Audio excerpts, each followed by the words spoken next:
Trafft offers the flexibility to schedule appointments in the backend at any time, without being restricted by employees' work hours, days off, or special days. By default, this feature is disabled. However, you can enable it for the SuperAdmin or admin roles by editing the existing roles. To do it, follow these steps.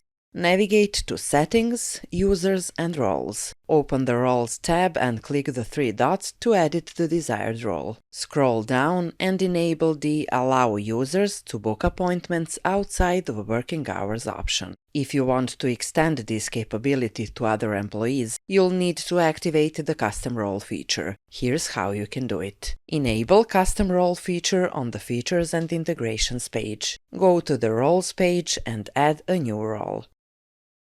Enable the Allow Users to book appointments outside of working hours option for this new role. Assign this role to any employee you choose in the Users section. Once assigned, the employee will have the ability to create appointments outside of working hours for any user.